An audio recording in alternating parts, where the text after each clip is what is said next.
For exercise 1, we're going to be using a touch pad. So what we have here is just a livestock feeding bowl. You can get these at your local Tractor Supply or similar store in the goat section or the sheep section, okay? You flip that over, you set it on the ground. That gives you a nice elevated surface for your dog to register.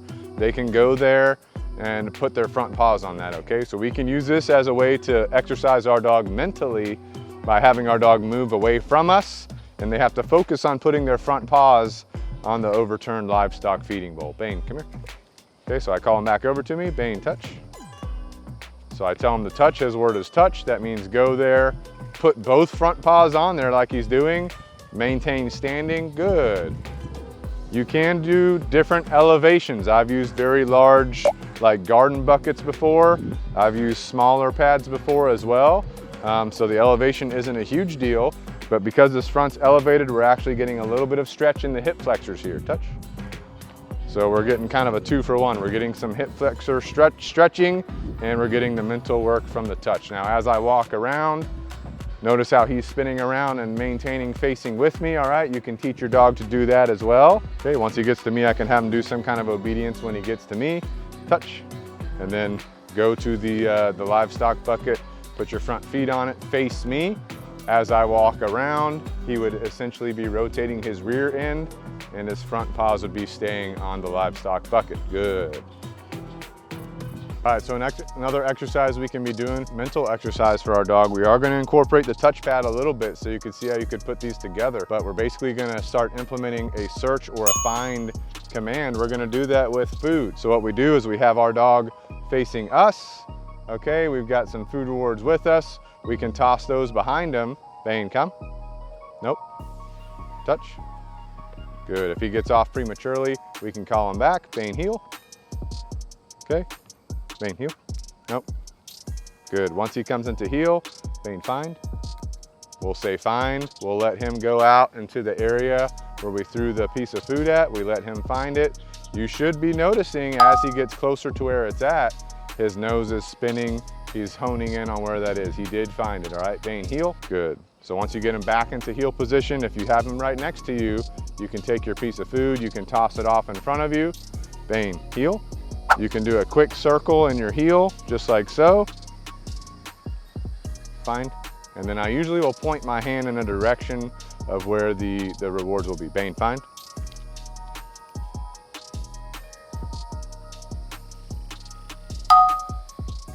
So he found one, there were 2 out there. We're watching his nose, we're watching where he's going. There it is, he got it. All right, so for our final mental game, it's gonna be finding balls. All right, so we've got a regular size chuck it ball. We have a small size chuck it ball.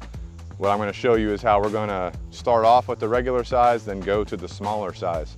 So you're gonna do that. You could also use some kind of other toy, dog toy, but you're gonna do this with a dog that wants the toy, all right? Obviously he wants the ball, okay? So I call my dog into heel position, Bane, heel, where they're next to me, okay? Right in front of me, I got a nice big open area. So all I'm gonna do to start off with, I've got the regular size chuck it ball. I'm just gonna roll it along the ground. No, no, no, come. Good, heel. If they go for it prematurely, that's fine. He can see where it went to, okay? Bane, heel. I'm gonna do my circle just like we did with the food to try and disorient him a little bit. Bane, find, and then he can go find it. Okay, he generally knows right where it's at. He'll bring it back to me. All right, and then we'll do another repetition, okay? So that's kind of our easy method of doing it. Bane, out. Bane, sit. Nope. Nope, out. Good. Okay, so that's our easy method of doing it. Okay, so the next method we're gonna do it, we're gonna have him heel, Bane, heel. Okay, we move, we face him opposite of the direction we're gonna throw the ball. Bane, down. Stay. Okay, we turn around, we face the opposite direction of him. We roll this along the ground. Okay, the more, Bane, heel, the more bumps there are, the more ridges there are in the ground, the taller the grass, the harder it will be for him to watch it go away. Okay, you're gonna disorient by moving them around again. And then when you're ready, find. They go find it. He went right to it, comes right back, okay? So this distance right here, pretty simple. Out. Nope, nope, nope, nope. Good. Okay, this distance right here, pretty simple. Bane down, Bane stay. So what we can do is increase the distance. All right, if you have an older dog that you're concerned about their heart rate going up too much, you don't want a lot of quick movement for long distance. So you'll put them down, you'll walk away. You can position the ball or roll it somewhere that's further away from them, harder for them to find. So we'll just roll it generally into this direction. There's a little hole right there, there's some weeds right there, so I want to try and get the ball out of his visual sight. Also do note that dogs, right, their primary sense is smell. So even though he can see the ball, he can't see all colors clearly. So the more I can conceal the ball by vegetation or ridges in the ground, the harder it's going to be for him to detect it, okay? Bane heel. I do my disorientation walk around. Good. Fine. And then I let him go find it. So we'll see. He ran right past it, but he's got his nose down now. So now he's into scent detection. So now he's going to try and locate it, right? He knows it's right there. He knows it's right there. Notice he's turning. He's in the general. He found it. Found it. So you can see as he's in the general vicinity of the ball, he's using his nose, he's looking, right? He wants to default to sight.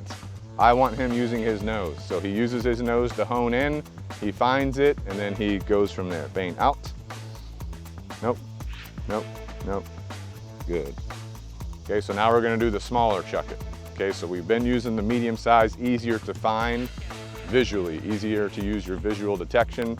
Now we have the smaller one, so this will be much more difficult to actually detect. Last time we put the medium one over here, so now we're gonna put the smaller one over in this area. We got some weeds right there. That blends in real good with pine cones and things like that. Okay. So we go back to where he is. Notice he's looking at me. He cannot figure out where it is visually. He's just watching me. Heel, Bane heel. Good. We do our disorientation walk around. Bane find.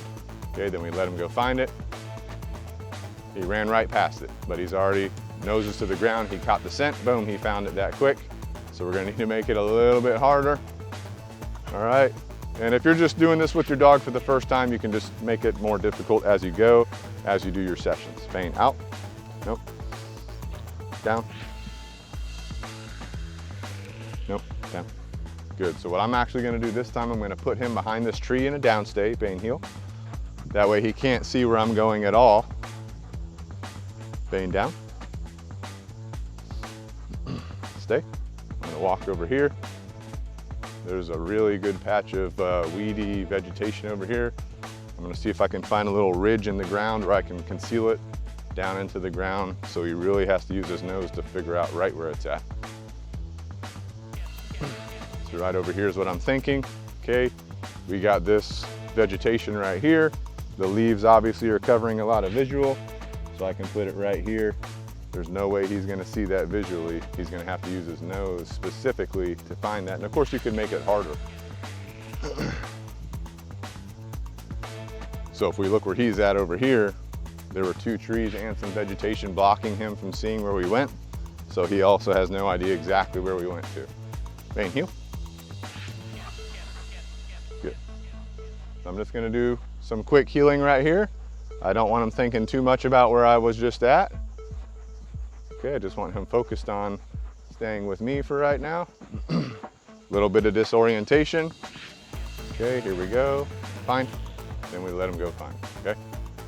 So he's going off to the general direction where we were at, but he went well past where the ball's at. He's circling around. Now he's using his nose. You can watch him put his nose down, put his nose up, nose side to side. He's trying to use his nose to figure out, boom, he's already on the scent trail. His nose is going up and down. Yep, nosing, nose, yep, he's right on it, right on it.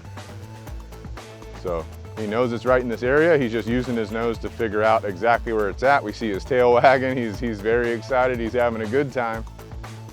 There he goes, he found it. Good boy, okay? So that's just some examples of how you can use balls for your mental games. Hope this helps, and we'll see you guys next time.